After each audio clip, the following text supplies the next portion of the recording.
Hi, my name is Ken Lasseson. I wrote and maintain the microbiome prescription website. And today I just want to show people something which was there, but which now is much richer for data. The, so I'm going to focus basically on autism, but the same thing applies to others of roughly 120 conditions, which I have listed on the site. So let's start. First of all, in front of you is my glorious data entry tool, which, for example, if I've already just finished with doing autism, which was 360 studies, but if I go to something ADHD, I click that, and now it will list studies, the newest at the top, going down, and we'll go and identify what is being talked about, which bacteria is being talked about, and which conditions being talked about. So all I have to do is just do ADHD, linzoid, and traffic OS. And what does it do? Oops, let's move that aside. Is it decreases it, and it's high, and then click review. And with that, data gets shipped up to the database and everything is good. So I've done that for autism. I'm doing it for uh, a few hundred more, not quite, about 100 more conditions. You can see here for individual things, we can often have 8,000 studies which need to be reviewed um, for particular modifiers and for particular um, bacteria. We often are up in the 30,000.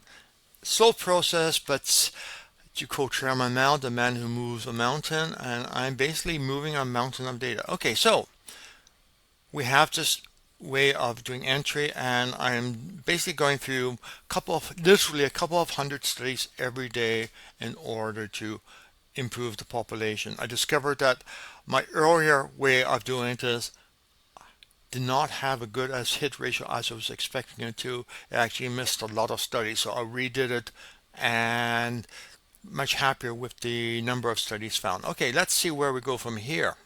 We hop over to microbiome prescription, and information from study is where all of this data goes. It's basically dealing with data coming from the U.S. National Library of Medicine. So it's there, and now I can go and type something like autism, and voila, it's there. And we have two important links which are based on studies. One is the taxons, and one is the things that can improve or have been reported to help with autism for some people. So taxons you see here, and you see all the taxons, and more importantly, you see how often a particular thing is reported, is high or low. Now the catch is, depending on which subset of people with autism you're dealing with, the numbers could go one way or the other. For example, colostrum, we've got a whole bunch of highs, a couple of lows, and similar. So we can see where we have a pattern, like for example, bifidobacterium, we have a massive number there. We have two studies which is high.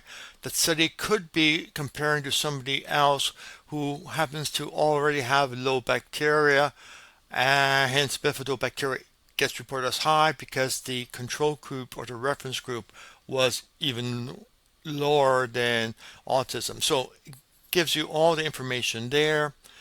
And if we go to the bottom here, we see some of the details, and you can actually go in and see by clicking here. You can go and get a list for which articles each one is. For example, let's try this one here. And oh, login required. Okay, and again, if it says login required, all you have to do is do a demo login. And now you have a demo login. And now if you go back here, and if we return to autism, and we go to taxons, and we go back down to the bottom again, and now when you click there, we click PubMed, and now you have the studies listed, and in this case we have 4 studies done, and you have links directly to the studies. Now the other thing is, if we go back to information from studies and we click in autism, And we have, can you help improve suggestions, which is right here. And what it does is it gives us quick synopsis, gives it complete list of all the articles identifying bacteria, which in this case is 86 different articles. Now it gives a list of articles saying something helped with autism. It doesn't help everyone, but help them. And then we have what? We have another 40 articles there. And then down the bottom is a magical thing. The magical thing is the number of times something was mentioned in the articles. Like, for example, Dactypyxis adophilis was mentioned 3 times, Ramosis was mentioned 3 times, Planetarium was mentioned 8 times. So my initial take would be, okay, if you want to try something to help, Planetarium would be your first choice to try in isolation. We also have Rotary with 3 hits there. Vitamin D 3 hits. We have another one here. We have dark greens with 7. So what it does, it saves you having to read all the articles, and you can see, okay, what is the most likely item to help, as in what items has happened the absolute most. So that is it. Now you can go back and let's go back to the top, and you can go over, and if you have something else which interests you, for example, talking to somebody today about Parkinson's.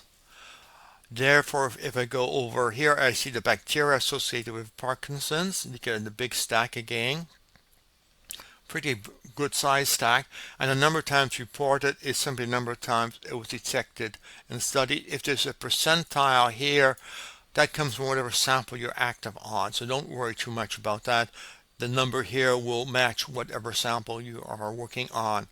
But now if we go back here and we go back to Parkinson again, and we look here, and we again have all these links to all of the studies, and then we have the treatment substances down below, which is a very long list. And now we have a count of how often items are done. And if, for example, in this case, curcumin is high, and then vitamin D3 is also high, vitamin D is high, ashwagandha is reasonable number, ginger, etc. So you have all the information simplified for you with the complete evidence trail, which is what I always believe has to be there as to where did I get this information? Give me a link to the study so I can verify. There's a chance some of the studies information entered could be incorrect. After all, I can't hire a proofreader, and I try to process a fair number because the volume is huge, and I make a reasonable compromise. And sure, 5% may be incorrect, but 95% will be correct. And chances are in the laundry and the wash, what we could have here is going to be pretty accurate and probably better than a naturopath or even an MD who will rely on their memory more than anything else to get correct. So that's the long and the short of it. I just wanted to point out that these things have really increased. And now let's do one more thing. If we go over to my profile, one more thing I thought I should mention. And if you go over into changing microbiome, cross-validated suggestions, we have more items there. And in this case, we have autism here. And it will go and create a report. And the report,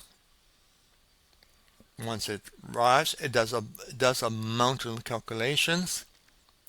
It indicates here the bacteria which the pattern matches the literature, and then it gives the suggestions based on what has been studied in literature that shows positive results.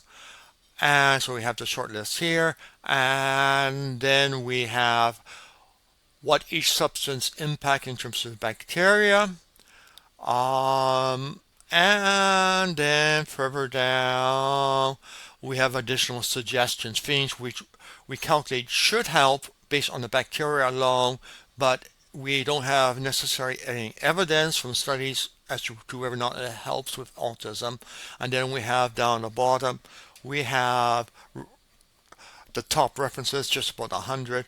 This is basically largely designed so that you can actually print it off, hand it to your specialist, and the result of which should be they can do a review of suggestions, make comments on it in case there's something unique about the person's or your child's health, and you can make adjustments. So that is basically it. It's just simply showing that we now have a information rich with links to all the source data sitting there. Make use of it. It may help you. In fact, you don't even need to have a microbiome sample because the suggestions are general suggestions in terms of things which are listed here. But if you have a microbiome sample, you get this sweet report, which improves the odds of picking the right things. Okay, that's it. Have a good day. Merry Christmas, one and all.